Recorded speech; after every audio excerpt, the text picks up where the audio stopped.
Yo, what's good, everybody? Welcome back to Does Boxing. We're back again. We got another weekend recap, some news and notes for y'all. We had a solid weekend of boxing, even though it wasn't like some big name fights on Saturday night and stuff like that. We still had a lot of boxing, and we're gonna talk about it. Salute to everybody coming through the building. Make sure you guys hit that like button and subscribe for sure. I appreciate it. Salute to the playback. Come on in, drop your comments. Much appreciated. All right, so we're gonna go back to Thursday, June the 4th. This is Eye of the Tiger. This fight card was on the zone, so if you guys missed it, if you want to tap in with it, please do. A couple notable guys. Dimitri Asanu, he got like a top 5 ranking with the WBC at lightweight, so he well on his way. Look like for like a title eliminator. We know that division is like it's a solid division at the top. A lot of good fights. We know we have for the WBC we got Williams Zepeda and Lamont Roach coming up. More Tyler going to defend his IBF against Conceição. So I'm not sure where Asano fits in, but he dominated Roger Gutierrez, excuse me, Roger Gutierrez, former WBA champion. He stopped him. Looked like he broke his nose with some uppercuts. You know what I'm saying? Made him quit. Well, he stopped him. I ain't gonna say he quit. But that was like that's the biggest name, like name wise, on his resume. So that's solid. You need those on your way up. You know, he only got 13 fights. So I like him. He looked good though. Real solid guy. Solid contender. May not be the best contender at 135, but he's coming. And I like that how they moving him up there in Eye of the Tiger. So salute to Demetrius Sanu. That was a good win. CJ, what's good with you, bro? Salute to you. Yeah, it's all good. Salute to you, bro. Appreciate you coming through. John Arobio, man, he just dominated Jonathan Montreal. Montreal was in the retreat the whole fight, backpedaling, trying to survive. Arobio is he's different. I mean, this is a nice comparable fight because Tiger Johnson couldn't do this to Montreal or Emiliano Vargas. So Robio, I think he's a French contender, but he's more so kind of like prospect ish because you know he hasn't really stepped up in competition like that, and he's still getting fights of development. But he ran through Montreal. He looked good though. He's solid. He got some world rankings as well. He's Rain Magazine. He's a Rain Magazine ambassador. So I expect him to get some more opportunities. You know what I'm saying? He's with Eye of the Tiger, but being linked in with Turkey, I think he might get some more opportunities. We'll see. But he's good though. I like a Robio. Katiev and Diallo, man, they had a wild ass fight. Only went one round.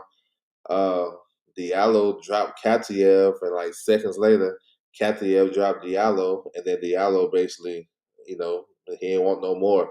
So it was basically a wild shootout, first round shootout.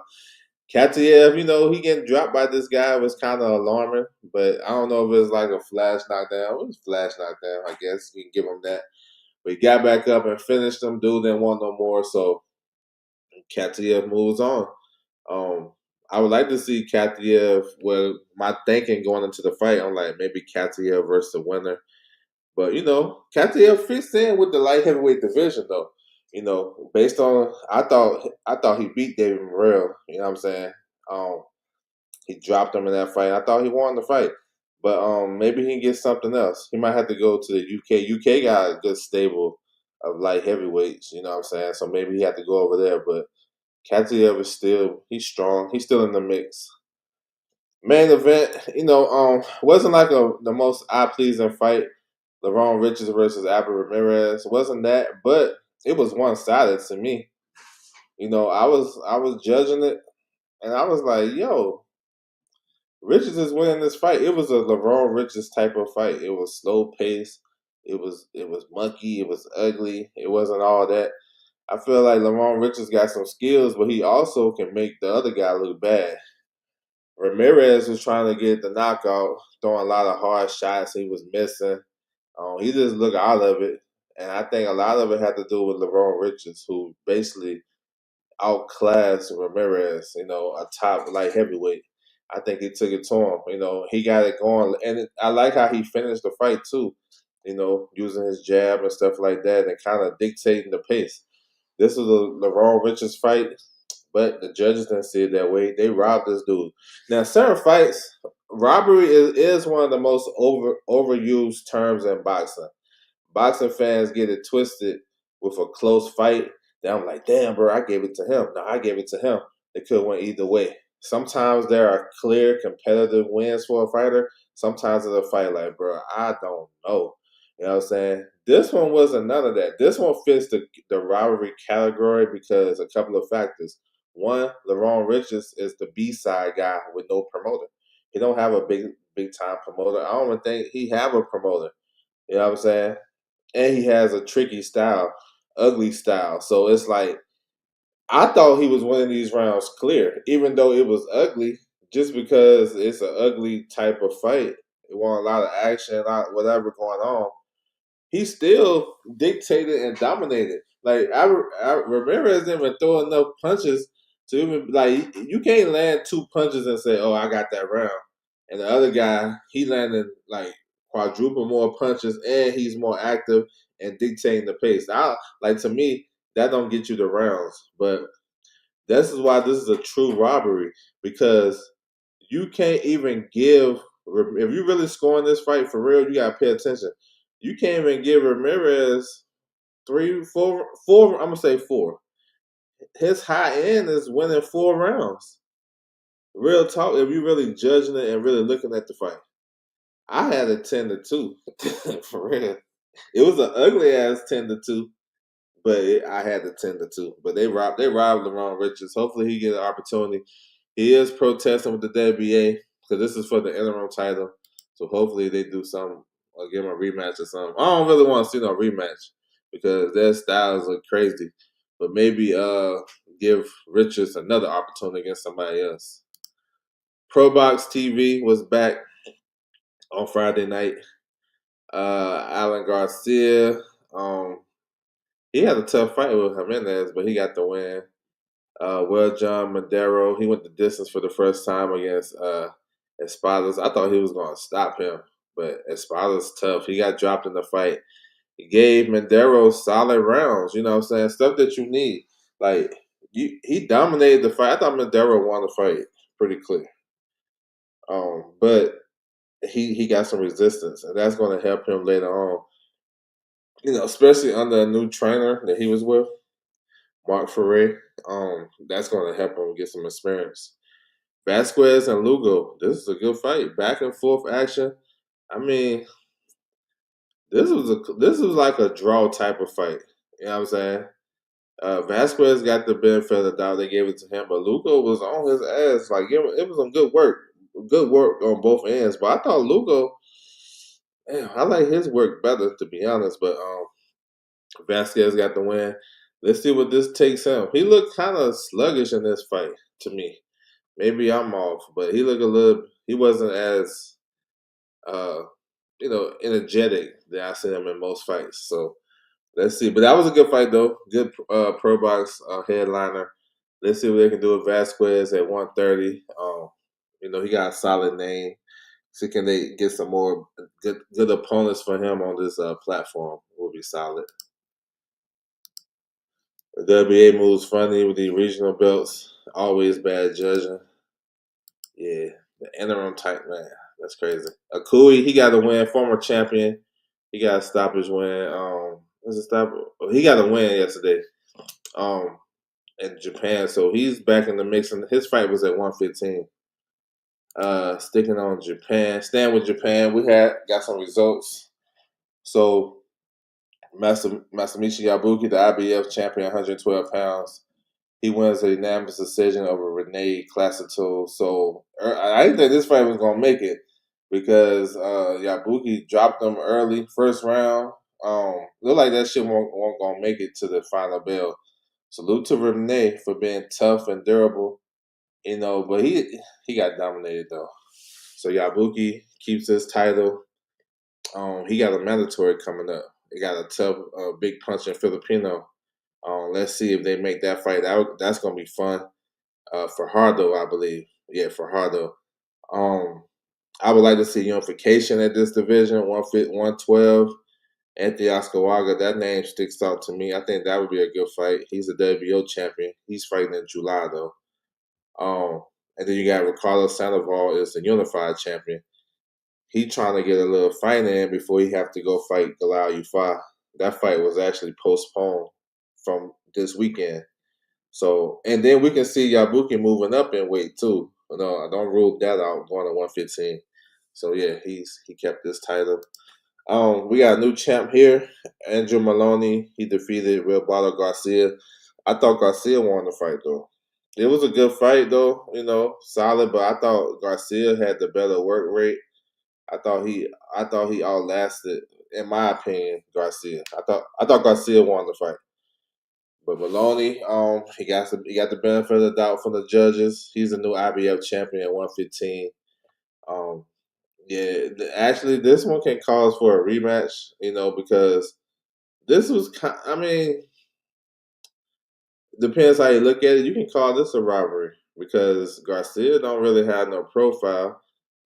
He's one of the weaker champions in the game of boxing. Maloney is more marketable, even though he's older. But it was a good fight though, good competitive fight. I like Garcia though. I thought he won. For Maloney next, he has a mandatory, the South African fighter who just beat Charlie Edwards, Napoli. Let's see if they do that fight. If the IBF will order that, or if he try to do it. Well, the biggest fight for him in that division is Bam Rodriguez. And we know what Bam trying to do. Bam is going up to 118 next week to fight for the WBA title against Antonio Vargas. He got the other 3 belts at 115. After the fight next week, will Bam come back or try? Will he try to entertain an undisputed fight with Maloney at 115? Before he try to go get the anyway fight. That's a big question. We'll see. I think it's slim, but it could be a possibility. Bam versus Maloney has a storyline. You know what I'm saying? This Maloney fought Bam's brother in the trilogy, Joshua Franco, and they had some drama in that. The second fight with Franco probably should have been a TKO for Maloney, but Maloney ended up winning all 3 or whatever. So they got some history with that. You know what I'm saying? Maybe Bam want to shut that narrative up. It ain't really no narrative because Franco actually won the trilogy, but still a little storyline. So we'll see. And then let me mention this: Masamichi Yabuki could possibly move up to 115 pounds and challenge Maloney, IBF champion versus champion. Yabuki did it before when he moved up from 108 to 112 to face Ayala when he was still champion at 08. So he can possibly do it again at 115. So I won't rule that out. Michael Angelelli versus Kenny Lover. Angelelli had to get off the floor to win this fight. He got dropped, I think, in the second round. Got back up. Basically, after the 4th or 5th round, it was all Angelelli. He was boxing, being smart, going to the body at times, but he just kept it smart, and he dominated the back half of the fight. They scored. They had a split decision, but I thought Michael Angelelli won this fight, probably 8 rounds to 4 with the knockdown. So what was that? 115, 112. That looked pretty solid. So Angelelli is the IBF mandatory at 118 for Jose Salas, a southpaw Mexican fighter. So let's see. Salas won the title. When he win the title? Was it last year? In the last year? He's been quiet since winning that. So maybe the mandatory is due now. I gotta double tap on that. But yeah, man, salute to Angelelli. It's not a lot of American fighters down this low, let alone African American fighters. So he's easy to root for. He fought on the PBC banner for a while, under the radar, on the prelims and stuff like that, off TV, whatever. Then he had a couple of fights with Pro Box. Angelelli is a good fighter. I'm glad he's getting his opportunity. So that's good stuff right there. Yo, this one was wild, just like I thought. Luis Neri versus John Ray Casamero. This is crazy. Neri missed weight about 3.5, 4 pounds. He made the rehydration weight, so the fight went on, and he was just dominating this fight. Casamero had him down 3 times in the first round. He couldn't get around that left hook. Like Casamero throw a combination, and he'll end it with a left hook around the guard. He ended up finishing him up in the fourth. I mean, Casamero, both of these guys can't get right, so that's why I was expecting something crazy, and it was a wild fight. But Casamero was all over Neri. So he get the stoppage win. This is you know, this is a big win for Casamero for real. It's a big win. He called out Naoya anyway in Japan, so they were supposed to fight. They were scheduled to fight. I want to say April 2020, but we all know the pandemic hit. You know what I'm saying? That was a big fight then. I think that would have been for.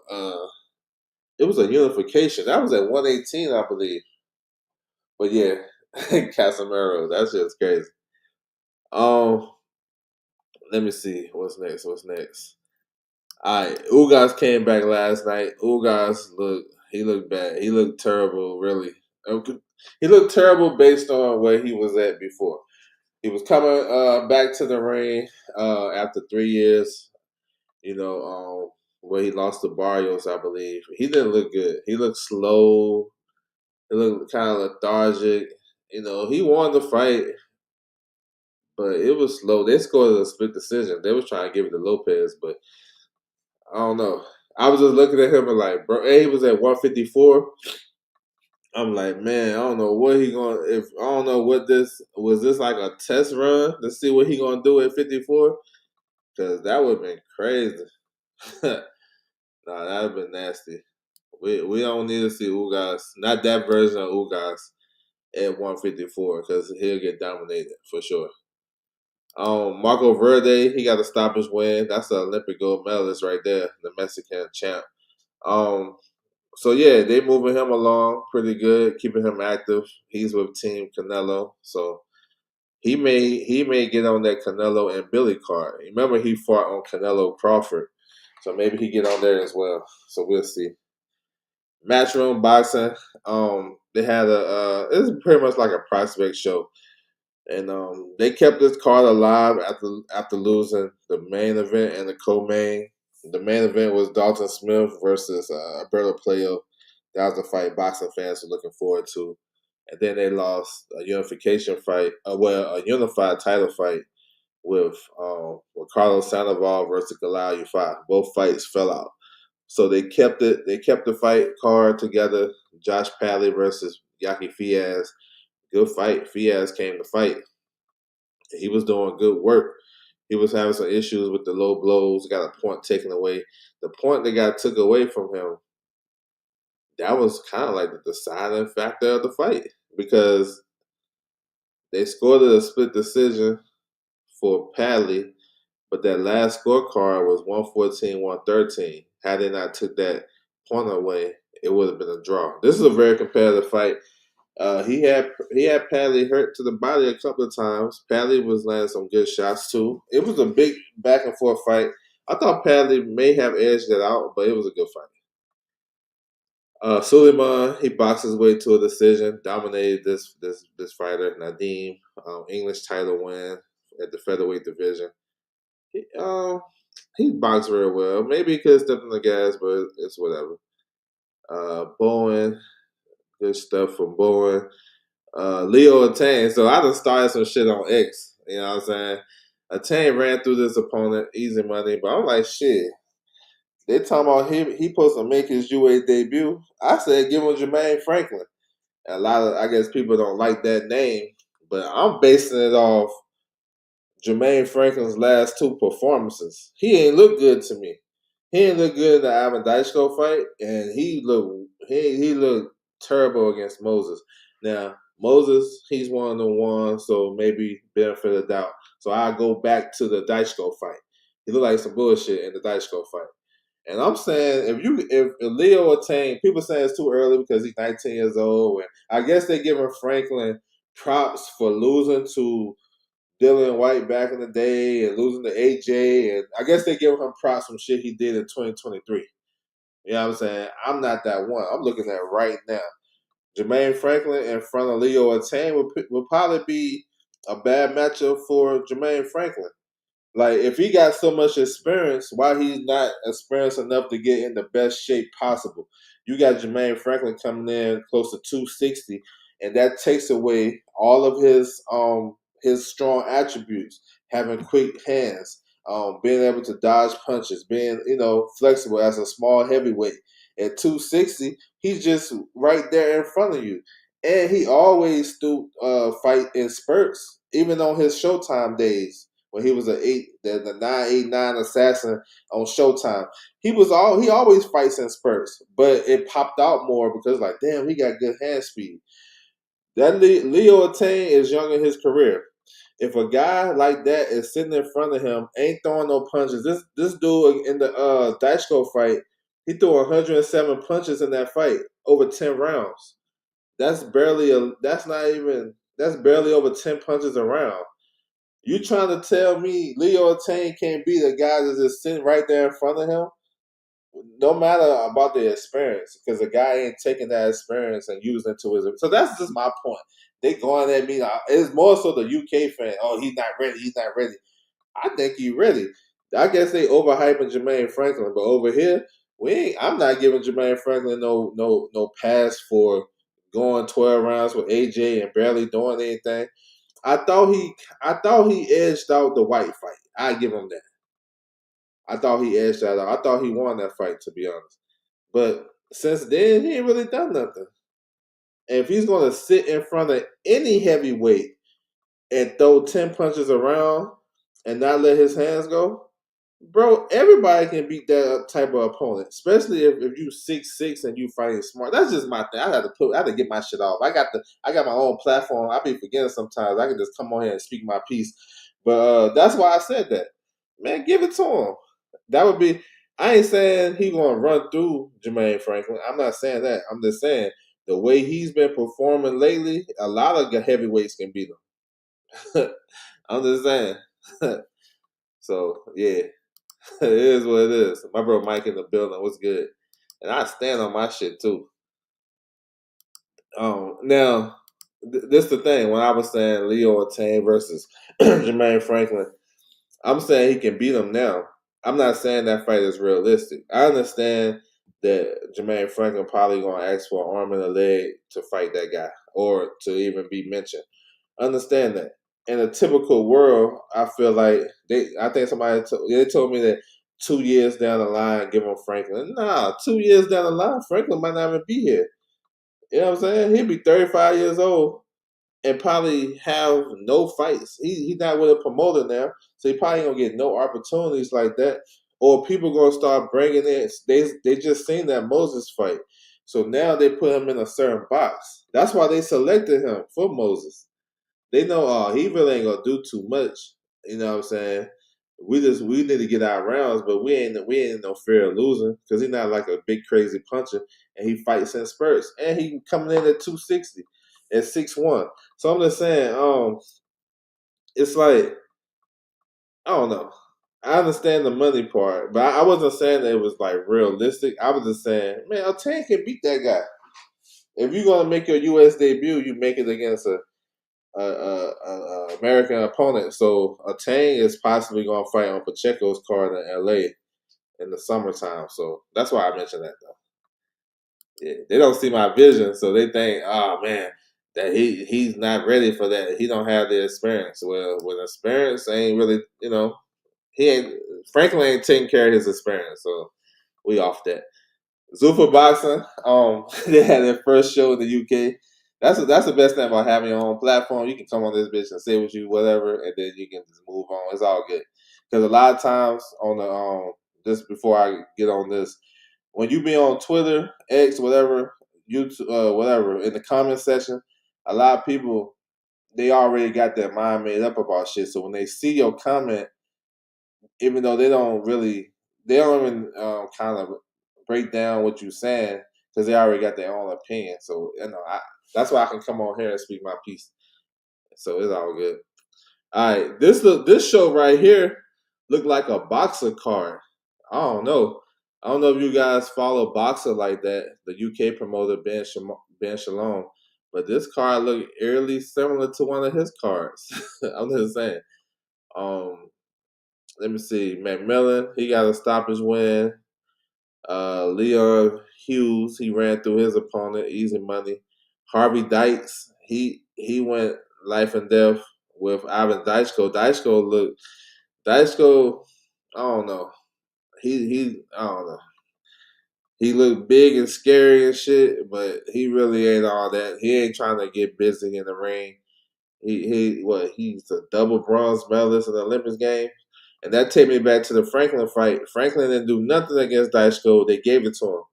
Harvey Dice had a better performance against Daichko than Jermaine Franklin did.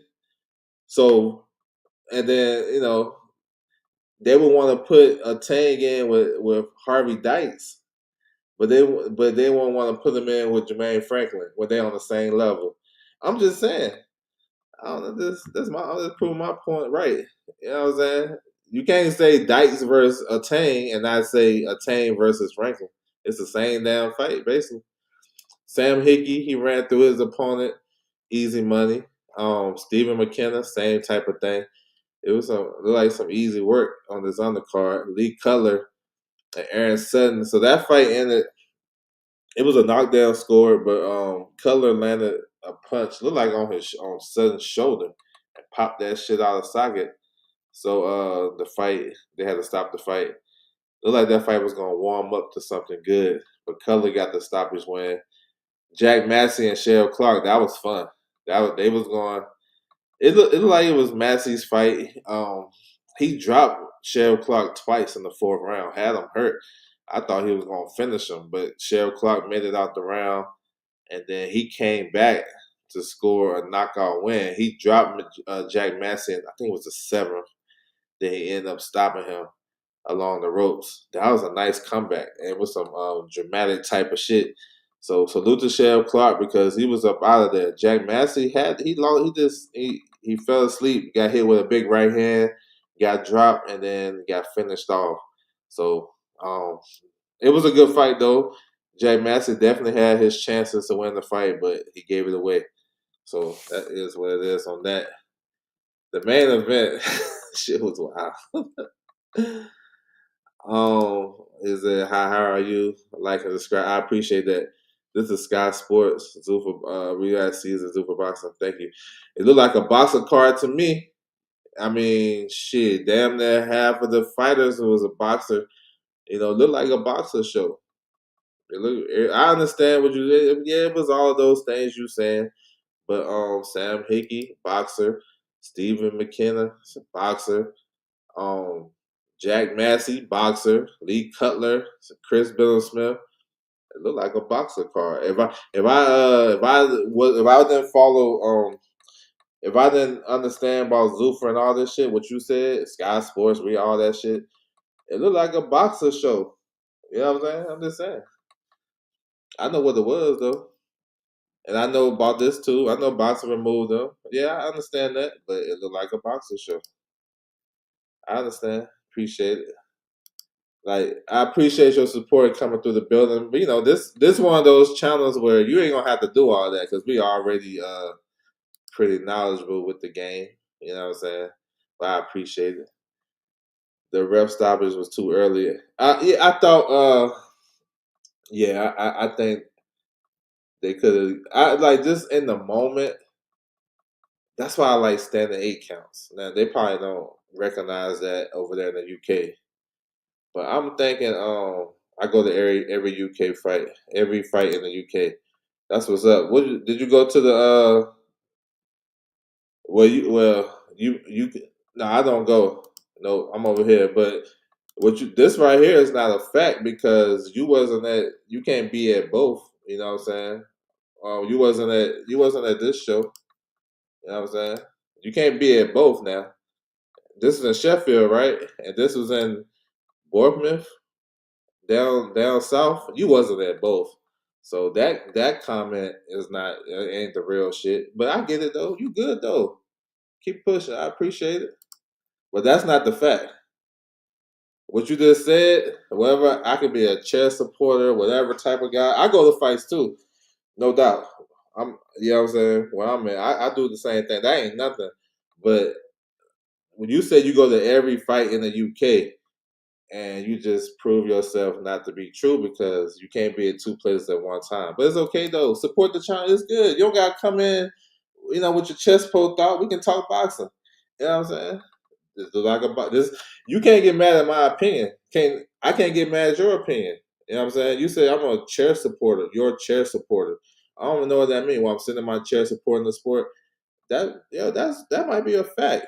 But I'm not going to argue your point or whatever. You good. You know what I'm saying? I'm just calling how I see it. It's all good. You want to talk boxing? We can talk boxing all day. Talk about boxing, then I will listen. Too easy. That's what I've been doing the whole show.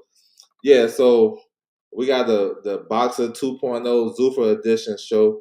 You know what I'm saying? The main card, the two fights in the main card was dope because those two cruiserweight fights was kind of some epic classes, right? Because you had some high drama in both. This CBS and Ryan Rosinski fight, this was some shit from a movie. Even a movie can't script the way this fight went. Um, this dude Ryan Rosinski, he just tough as hell. You know what I'm saying? Don't have the skills, of course. Big, strong guy throwing a lot of heavy shots. And I was kind of surprised how he was pushing CBS back so kind of easily. I was thinking it'd be a little bit more resistance. But CBS was picking him apart though. He was wide open for a lot of hard shots. It was pretty competitive, pretty even. But I thought at any moment and how the fight played out is how I kind of was thinking about it. How CBS was running numbers. I felt like he could have boxed a little more and made it more easier. But this dude big and strong. Rosinski was landing his shots and it looked like he was just gonna walk through anything. You know what I'm saying? Like he didn't care. This dude got a chin. It looked like he got knocked out and then he came back to life. It was a crazy ass fight. That sequence when he had his hands down and basically walked to CBS and CBS landed like 7, 8 shots in a row. That was some movie type shit. You know what I'm saying? We're gonna see that highlight for a long time. So CBS ended up getting a stoppage win. Rozicki did come out the corner after that. I think the 7th round. So yeah, that was actually a good decision because he was taking a lot of punishment, and both guys took a lot of punishment. Hopefully everybody is good, but CBS he moves on. I think the Jabba fight has to be next. It's the only reason why I think he went over to Zuffa boxing. So let's get it. Those are two top cruiserweights. Bill Smith is a former champ. Jabataya is a reigning champ. He should still be IBF champ too. That's just crazy. But yeah, bro, let's get that next. Rosinski, now him coming back, I don't know, bro. I think that fight gonna take a lot out of his career. Even though he was a strong, tough guy, whatever, that was a lot of punishment. You know what I'm saying? And it's only gonna get worse from here on out because you can't be the same fighter after that fight. Nobody will be. You know what I'm saying? So hopefully everything is straight with him though. Those last two fights was fun. Let me see. Late last night I saw this on the boxing voice. Salute to them. They had this show from New England. Cordell Booker got a stoppage win. Mike Campbell got a win. Tremaine Williams. Tremaine Williams is in a close fight though. So this was on the boxing voice. Pretty sure everybody tapped in with them. And then I think that's it. Oh, I saw this card too. This is at Fenway Park. Cassius Chaney got a stoppage win. It was interesting watching that card. It was at Fenway Park at the baseball stadium. So yeah, that was on the zone too. So if you guys missed it, Chaney bounced back after he got stopped by Alexander Flores. He was supposed to fight Anthony Joshua late last year on the Riyadh season card, but Joshua he accepted the Jake Paul fight. You know what I'm saying? So yeah, his name was in the news. That's the last, the biggest probably his claim to fame, other than knocking that guy out the ring a couple years ago on Top Rank. Cassius Chaney is in that same group with Jermaine Franklin. He in that same type of group. You know what I'm saying? Same type of shit. Alright, so now we're gonna talk about some news and notes, man. There's some random shit, fight announcements, signings. What else we got? Yeah, man, good stuff, man. We're gonna talk about. Salute to everybody coming through the building. Hit that like button, subscribe. Retired to 7. Good stuff. Appreciate it. Yes, sir. Yes, sir. Tito Mercado, he just signed with DMG. He'll be back June 19th. No opponent yet. You know, he's interesting. Good fighter. Real tough, tall, rangy, and can punch. He had 2 fights with Matchroom. That ain't work out, they weren't on the same page, with fights and getting fights made. He's a high risk, low reward type of guy because he gonna give a lot of guys issues with his reach and power and all that. But I don't know if his um, career path is on line with the big time promoters. Before Tito Mercado signed with Matchroom, him and his pops was doing like the local scene because he's from Pomona, California. That's where this fight is going to be held at. So Southern California, and they've been doing their own thing. They was getting similar competition to what they got on Matchroom. So why do you need Matchroom? You're gonna get the same competition. Because I was expecting him to get in position and maybe fight for a world title or a title eliminator, but it looked like it didn't work out. But he's still nice though. I think at 40 or 47, I think he can fit in real good. I like Tito Mercado. For him to get a world title, he probably got one eliminator. Let's see if this new promotion company, DMG Boxing, can get him in position for a world title. That'd be cool. Ghetto Fab, what's good with you, bro? Salute. I don't know if he signed with them, but maybe he did. If they did, they didn't like announce it. I know he was supposed to be on one of their cards, but I'm not sure, bro. Maybe. You know what I'm saying? I spoke on this last week, but it came back out this week. That's cool though. Glaciers versus Adonis at super middleweight. This is very interesting. This is a good fight too. Glaciers is the new IBF champion. Um, and we know Adamas is the middleweight champion, WBC. And Adamas talking about coming up to 68. These guys in negotiations, like I mentioned before, this is good. Let's get it because Iglesias was going to have trouble finding big fights. Um, because a lot of guys, this is my perspective, I don't think they would give him the opportunity to unify. Like I would think, like I don't know if Shiraz was going to try to unify with him or Jaime Munguia. Definitely not the winner between Canelo and Billy. And Billy and Iglesias on the same side of the street. I'm not sure if they ready to make that fight when they got other smoke. Adamas is a solid champion. He might be the best champion at middleweight. So he's been teasing a move up to 68 for a while. So let's get it. Hope they make this fight. You know what I'm saying? It's interesting. It's a fight Adamas can win. You know what I'm saying? I know Iglesias is a real good fighter and he got good power and stuff, but Adamas is crafty enough, experienced enough where he can kind of make Iglesias stink. You know what I'm saying? If you look at the Sagani fight, the last fight when he won the vacant title, I mean, he was having some tricky moments in there. So I'm not like disregarding Adamas and think he can't win this fight. It's gonna be interesting. I want to see it like the size difference and all that. All that stuff will play a part. But let's get it. I'm looking forward to it. Lupita Medina just signed with MVP. Y'all know MVP be running it up with the ladies. You know what I'm saying? Um, this fighter, she fights at 105, so she'll be in position to get a world title shot. You know, she flashy. She got a lot of swag with her. So yeah, let's see her. Let's see her make her debut with MVP. Should be good. I like what they're doing. Tam Taboo, she announced that she's the mandatory challenger for Desley Robinson. Now this is interesting because originally Tam was the mandatory for the WBA. Andrew Gray, what's good with you, bro? Salute to you. So originally she was the mandatory with the WBA for Kay Scott, right? And she is number one with the WBO as well, so she like simultaneously mandatory. But I was thinking she was gonna go down the Kay Scott route, but it makes sense to go down the Desley Robinson route because that's the MVP fight. They can make that. So on the back end of that, you know, Kay Scott, that opens up the door for her and Carissa Shields. So y'all stay tuned for that. Carissa Shields versus Kay Scott for the WBA and WBC middleweight titles. So basically, Carissa Shields come back to get her belts at middleweight. And then while they doing that, they'll probably build up for the Carissa Shields versus Lauren Price fight.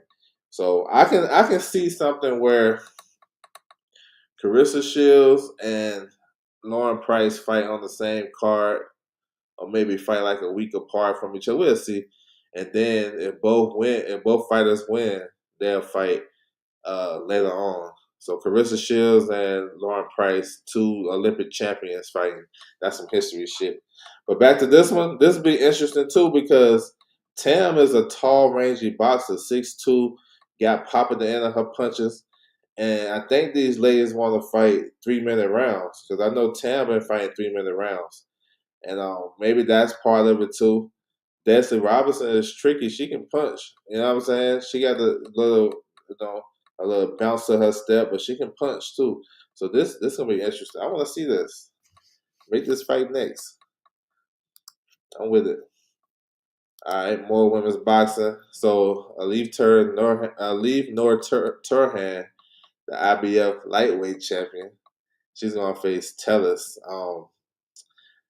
This is interesting too because I was hoping we'll get a unification with Turhan and Dubois. Dubois will probably be back in August, and so I don't know. This fight was supposed to happen a couple of weeks ago in Houston on the Ford and Foster card, but Turhan, from my understanding, she couldn't get her visa in time, so they're gonna run it on Bam's card. So we'll see. She's fun.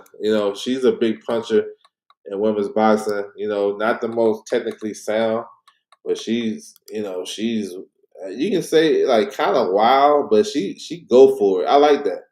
You know what I'm saying? She's gonna go for that shit. And my bad. A lot of fighters, especially women's boxers, they don't really go for it like that.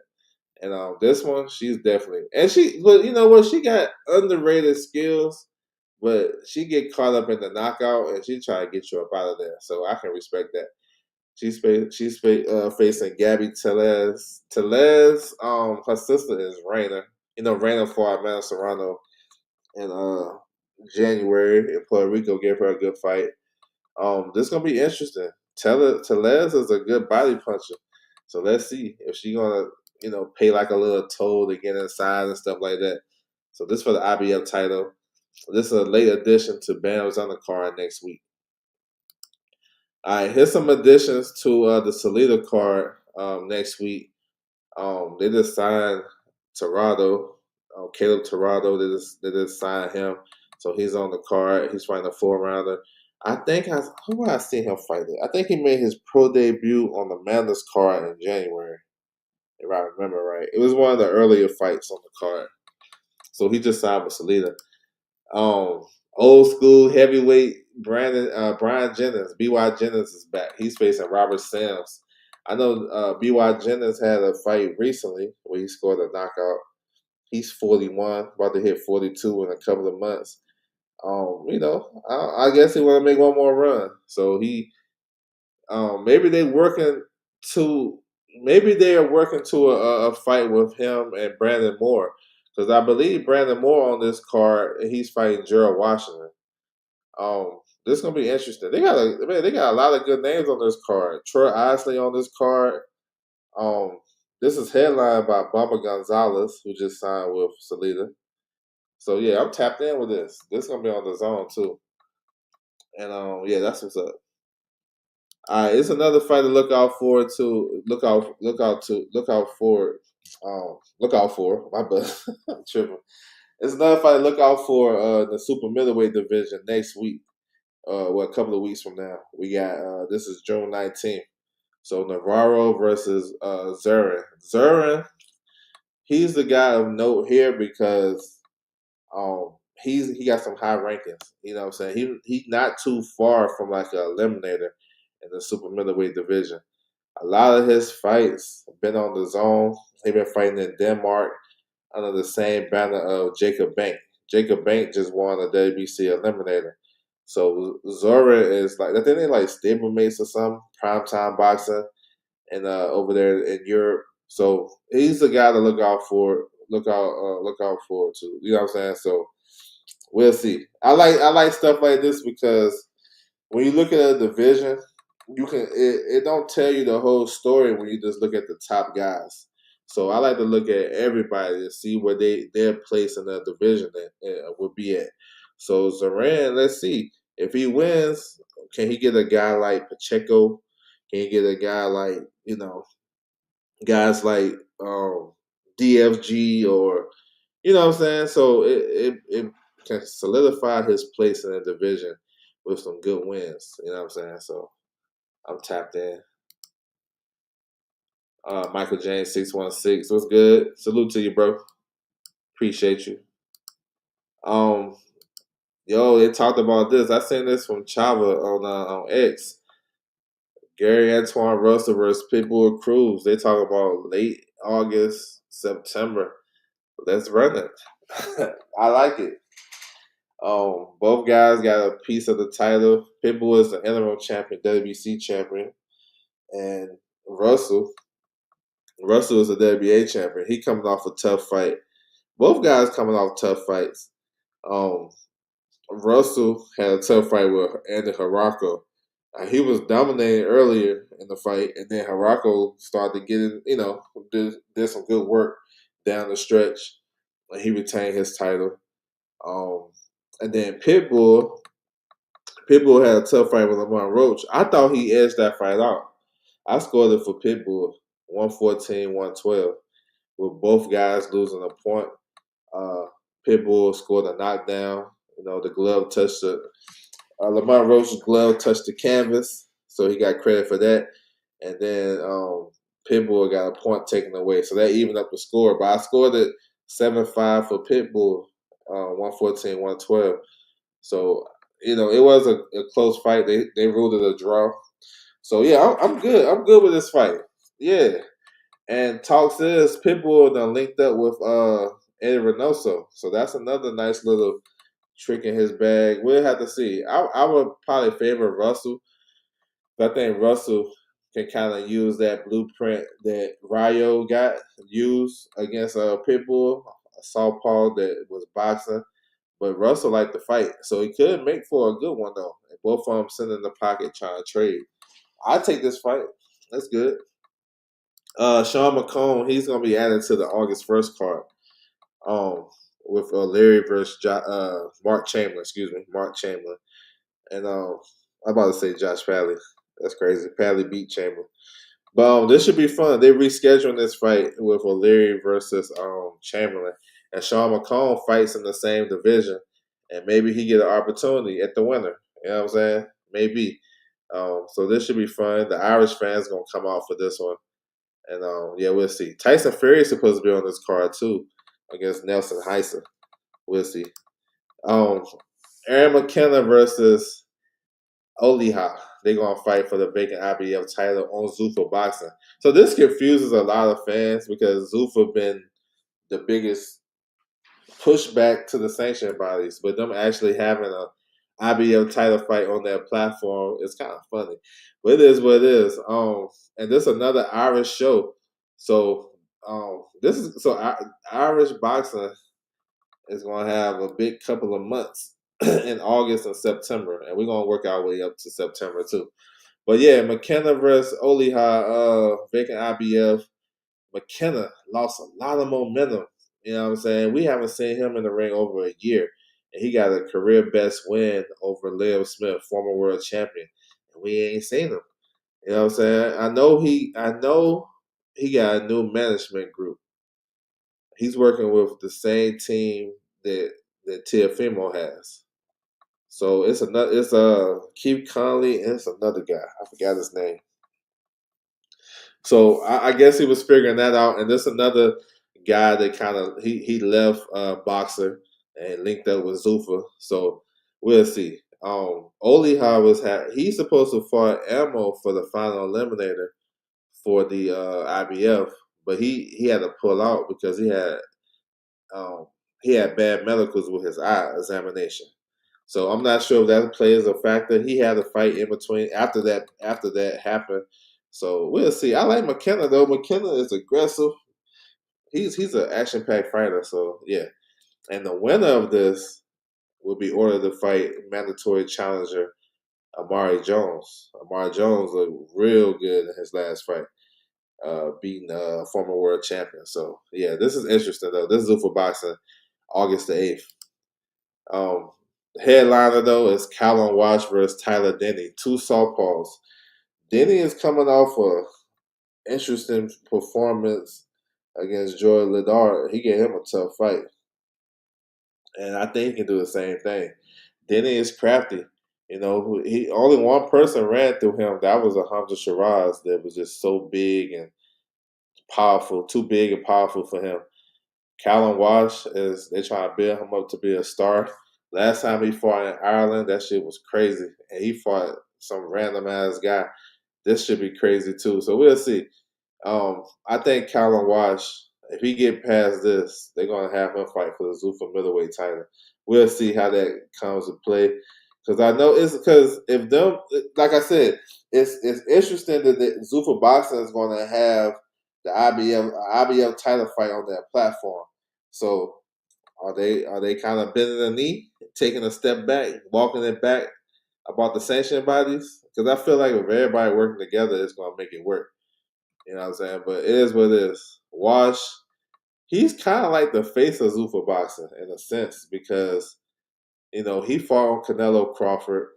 He was with Tom Loeffler. Tom Loeffler, Dana White got history. They cool. Dana White used to pull up to um, the 360 promotion cards, and Callum Washman fighting on UFC Fight Pass for the longest time. So he's basically like the face of Zuffa Boxing, to be honest. So they're gonna try to see if he can become a star against a tough, crafty Tyler Denny. So we tapped in. Staying with Irish boxing, man, we got the farewell fight of one of the greats, Katie Taylor. She's gonna make her retirement fight in Croke Park. They've been trying to work on this for the longest time, and they got it done. September the 5th, she's facing Floria Peely, the WBC mandatory. This is for the vacant WBC, and along with the rest of the titles that Katie Taylor has at 140. So undisputed. She trying to lead the sport, lead the game as the undisputed champion. And Katie done a lot for the game. Katie is nice, and she's getting a nice send off. They're gonna be out there for her. It should be dope. You know what I'm saying? I was watching the press conference. That shit was kind of cheesy, like not cheesy, but kind of emotional and shit. I understand because Katie done a lot and did a lot for Eddie and all that good stuff. So I'm looking forward to this. This is a fight. She's definitely a favorite. Peely is gonna come to fight. She's alright, but Katie is on another level. The only thing I think Katie slipped a little bit, but that's just. I mean, as she's getting older. Though she had 3 tough fights with Amanda Serrano, and she did a lot of great things in her career. Got one loss to Chantel Cameron, avenged that. Katie is like that. We can't diminish nothing that she do.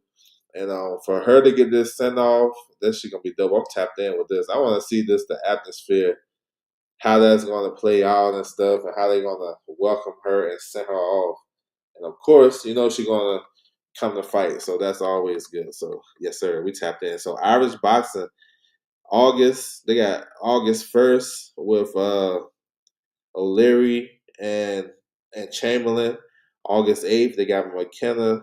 They got Callum Walsh, and then September the 5th, they got Katie Taylor. So that shit gonna be dope for Irish fans. Get some boxing popping out there. All right, yo, the return of Demetrius Andrade. Haven't seen him in damn near 3 years since he got stopped by David Benavidez. He's still solid name. I think he's like 38 now, maybe 39. I'm not sure, but he's coming back. I think it's July 18th. SCS New England. So SCS boxing. Um, let's see. He want to make one more run. Let's see. He only got one loss, but it seemed like that loss was enough for like 5 losses. I don't know. So we'll see where he fits in at Demetrius Andre. He's a name that all he need. He should be a big enough name. Well, I don't know though. I don't know. Maybe now people want to call him out because what Benavidez did to him, but we'll have to see how he looks. He's a guy that's going to have a relationship with the sanctioning body to be able to get a big fight because I don't think a lot of guys is going to say, "Yeah, we're going to fight Demetrius Andre." Maybe some guys want to put him on the resume, but we'll have to see what he has left. So we'll see. No opponent announced yet, but July 18th, Andre gonna make his return. All right, so these are a list of candidates for Jermall Charlo on July 25th on the undercard of Spence versus Tim Tszyu. So these guys are who I guess, they linking him up with. We know Charlo gonna fight at 168. They got Brock Jarvis on here. So basically, what they saying is Charlo gonna get some easy money. Um, Hussein has a fight coming up. I think he's gonna face Brubaker. Michael Zarafa might be the biggest name. It might be the one that's probably likely to get that fight. He had dealings with PBC before, so maybe it's him. Mazier, I don't know. These guys fight at 54 and 160. Callum Peters is actually a 68 pounder. I mean, bro, that would be a nice headline if he take that fight with Charlo. I mean, he's coming off a good win over Joshawn James. Dropped him to the body, ended up winning a wide unanimous decision victory in a fight where I thought could be tricky, and he definitely did his thing. So Callum Peters, Olympian, could he get that Charlo fight? Woo! Look, I wouldn't put it past it because No Limit Boxing, they're very aggressive with their matchmaking. I mean, they got Tim Tszyu, Sam Goodman, Leon Paro, Nikita Tszyu, Callum Peters. They throw these dudes in there. They're like, bro, you want the big fight? All right, come on, we got you. And they get kind of criticized for that with the Tim Tszyu situation when they was like, oh, they should have pulled him out of the first Fundora fight where he got that head, but that cut, and then he went on and he ended up losing that fight. Then they said, oh shit, you match him up with Bachram. Before that fight, they were saying that's an easy world title for him. You know what I'm saying? A lot of people wasn't on Bachram until Bachram did what he did to Tim Tszyu. So they was getting a lot of heat for them, pushing Tim Tszyu too fast. So maybe Cal Peters take the Charlo fight. I think actually the one that I'm more interested in is the Cal Peters fight against Charlo. I think he run through all these dudes probably, but at least Peters comes with some type of pedigree and shit like that. And he fights at 168. The other guys, I don't believe, fight at 68. So we'll see. Texas Heat was good. Just Do Boxing was good. Salute. Where my man at? AR. Not 6 round. Oh, he left? Oh man. Let me know you still in the building, bro. We talking boxing. Since I've been talking boxing, you ain't make no more comments. Damn. Come on, bro. Tap in with me. All right. Last one. Lamar Roach Jr. versus Williams Zepeda. They announced this week. Man, I'm looking forward to this. August 1st in Vegas. They fight at the old Hard Rock. So if you guys remember the old Hard Rock, that's where let me see, more recently, that's where Virgil Ortiz stopped Frederick Lawson. That was real quick. But like some nostalgia shit, right? That's where Lubin and Fundora was at. That was a good one. That was, if you go back a little bit more, that's where Laura fought Hurd when they had their classic fight. So that venue is pretty solid in Vegas. You know what I'm saying? They call it the Virgin Hotels, but it's the old Hard Rock to me. Lamont Rhodes Jr. versus Rams Zepeda, vacant WBC lightweight title. Man, the match, like the styles, y'all say styles make fight. That's an overused term, and it's true in some cases. But this style right here, I don't see a bad fight. We have a catch and shoot guy, Lamont Roach. He got his feet planted in the canvas. He trying to land hard power counter shots. Will Zepeda is an all action, aggressive, fighter that throw a lot of punches. And if he don't feel your power, he's going to take it to you. They say Lamont Rose can crack a little bit. Tate can attest to that. He said it before. And a lot of guys get in there with him say that Lamont Rose can punch. This is gonna be interesting. Zepeda is coming off a loss to Shakur Stevenson. Before that, he had some tough fights with Tevin Farmer. You know what I'm saying? He used to run it through guys. So if you ain't on your shit and you ain't punching, he'll run through you. But Zepeda not a big puncher himself. He just got a crazy work rate. Roach, like I said, Roach got the bag. He can move and box and make it kind of whatever, but I think this fit his style perfectly because Roach ain't been moving in his last couple of fights. Roach actually better when he's coming forward and sitting in the pocket and thinking with you and counterpunching. He's actually better like that. Yo, this event might be crazy. You know what I'm saying? It's a smaller venue. It's like a theater, but it's gonna be popping up in there because yeah, I like this. On the co-main event, it's Raymore Tyler versus Robeson Conceição. Tyrone giving Conceição another opportunity. He got 9 lives over there. So um, they saying the winner's gonna fight each other. I mean, that's what's up. So this is more incentive for both of these guys. Man, I'm looking forward to this. I'm excited about this because the styles is gonna mesh real well. And let's see. It's gonna be like a battle of attrition on this one. You know what I'm saying? Zepeda, he been out for a ring, out of the ring for a year. I know he was nursing some injuries: the shoulder, the elbow, the hand. Roach, look, don't forget about this. Now, this is why I'm here. You know what I'm saying? A lot of people forget this and their breakdowns, but Roach is coming off a broken hand, right? In the Pitbull Cruz fight. Now, I'm pretty sure he's good to go. He was able to train and stuff, but you know what I'm saying? Um, let's see if it's all the way healed. Let's see if he's tentative and throwing that shit like that. You know what I'm saying? I think it was a right hand. Let's see if he's tentative. So, yeah, bro. All that stuff aside, I think it's gonna be a good fight for the vacant WBC. Yeah, I'm ready for it. Let's get it. I want to see what else they put on this card other than the IBF title fight. Country Q, what's good with you? Oh my man, I dipped out. Damn. I guess it's a 7 round for real. So yeah, bro, that's what's up. And in this division, lightweight, of course, we got some heavy hitters in this division. If Tank Davis is coming back, we will definitely welcome him as boxing fans. He been out the ring for a while. I still feel he need to clean that up with Roach, but that's just my personal opinion. But he can, if he's active in the game, Tank can get just about any fight he wants. IBF, we talk about Raymore Tyler. I thought so obviously he has made a decision that he's going to stick around at lightweight for a few more fights. We was thinking Roy Tyler may be headed to 140, but obviously they found another plan. They couldn't get the Shakur fight. It wasn't no ducking or nothing like that. It just didn't work out business wise.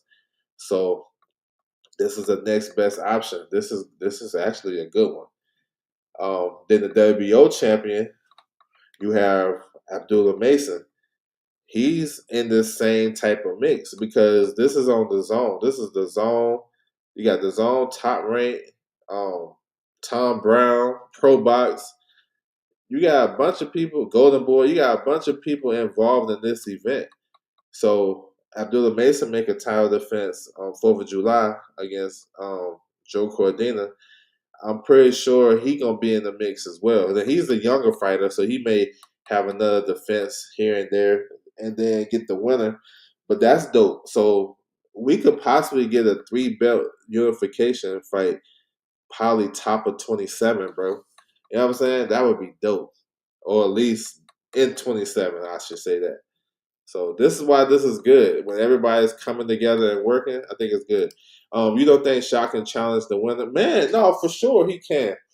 He definitely can. I think he will fit in just as well as these other guys. Um, since these guys are actually committed for unification with the WBC and IBF, maybe he had to go down.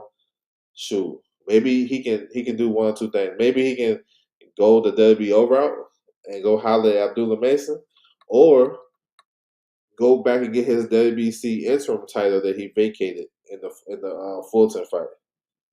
You know what I'm saying? So I think I definitely think he can challenge them. You know what I'm saying? He's in that same uh sphere, I guess, same environment with top rank and shit. And they believe in Shock now. So they're gonna help him get the big fights now. If he don't get the Navarrete fight, he might move up. Well, he might as well move up. Because I don't think he get that Navarrete fight. That should be the more logical fight to happen for Ashaki Foster. He should have been really had that fight, but now even more. Um, Shaggy Foster, salute to him. He's in a great position because he got options now. He ain't probably never had this many options in his whole career. Um, Now he got options where he can probably bring somebody else back to Houston and make another home, make Houston a base for him to bring back boxing, or he can try to move. He can move it to 135. If he can get the Shakur fight, which I'm with that fight, let's get it. I think we should get that one too. You know, they got the build up, the two skilled, very skilled fighters. I'm down for that. But he never been really the guy that people have been wanting to fight like that.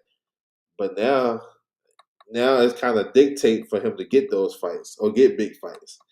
Um, Anthony Kakashi, I'm not sure if he's gonna get that fight. That's the other champion at 130 nobody talks about. Winston Lee, what's good with you, bro? They quick to put him in there with Navarrete, which I get it. They're on the same side of the street, and that fight should happen already. But don't give Kakashi a pass. You know what I'm saying? Um, Other than that, it's really not a lot of shit at 130, to be honest. You know, if he don't get no unification, ain't no because look, he just beat Ray Ford. And I feel like Ray Ford is the best contender, the best non-champion. Um, I have to say this: June the 20th, Oshaki Foster about to get a mandatory. So let's throw this out there. And then I know nobody's talking about, but that's why I got y'all. So June the 20th in the UK, I think St. Mary's Stadium, you have Ryan Gardner versus Michael Magnesi. This is a WBC interim title fight. You know what I'm saying? Interim title fight. So if I can, and Shockey Foster haven't had a mandatory defense with the WBC since when? I don't know. You know what I'm saying? So I can see that happening. The winner of that fight, June 20th, getting the Shockey Foster fight as a mandatory. Now, if Ryan Gardner wins, don't rule out Shockey Foster having to go to the UK. Ryan Gardner is with Queensbury. They got that stadium out there. I can see that. Maybe top of next year or something. When I don't know how it work out there. I think they only have the stadiums available like in the summer, or I don't know. But I can see that. Maybe they forcing him to come to the UK, or maybe he can bring him to Houston. I'm not sure, but don't rule out the mandatory that could be imposed on Shockey Foster if he don't get a big fight in a certain time period. So we'll have to see. But it's good. He got options now, and Shockey Foster back in the day, he can get nothing. That's what I'm saying, bro. I'm not sure. Other than the mandatory, other than the unification, it's really not a lot there, bro. He might have to look. Let me throw some shit. Um, Maybe he wait for some guys from 135 to come up there. Um, maybe he maybe he'll wait for somebody like Espinoza, or maybe even Shushu. Shushu been at 126 for a long time. If he still want to campaign at 130, eventually the guys from 26 are gonna make their way up there. So really, currently at 130, it ain't really a lot of options for him. Ray Ford was a big a big piece, and he beat him. So yeah, nobody else. I'm hearing that fight is happening, but we'll see. Let's see if we get across the line. Paldo, he got a good management team with Adrian Clark and Jolene. So let's see. But that's a good fight right there. That's a good one. I like that. That's a tricky fight because Paldo is a good boxer puncher, and he been sharp lately. Chavez is he nice. You know what I'm saying? That's a dangerous fight for both to me. I'm not just giving it to Chavez because Paldo can box and he can punch too. He proven that he got running shields. I think it's likely. Let's do that. Let's do it. Um, yeah, let's do it.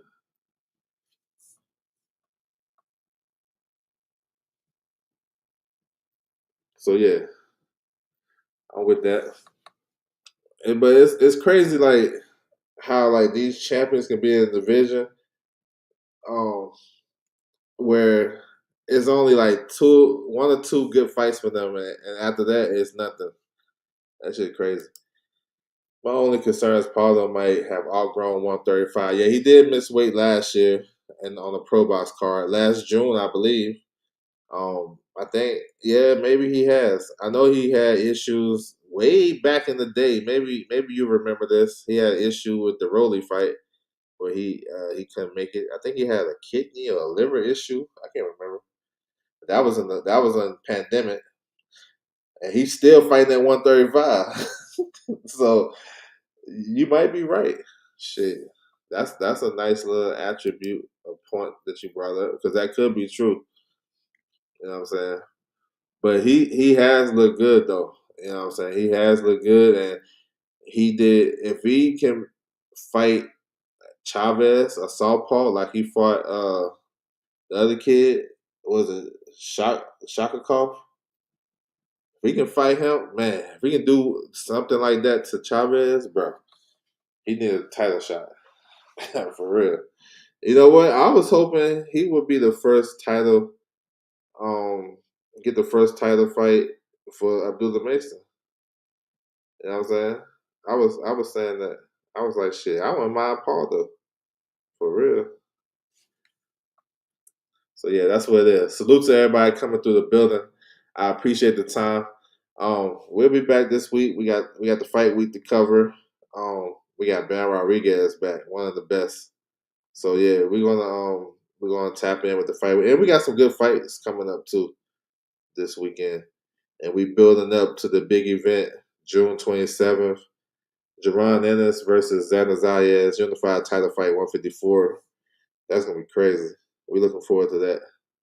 So salute to everybody coming through the building. That's my time, and I'm out.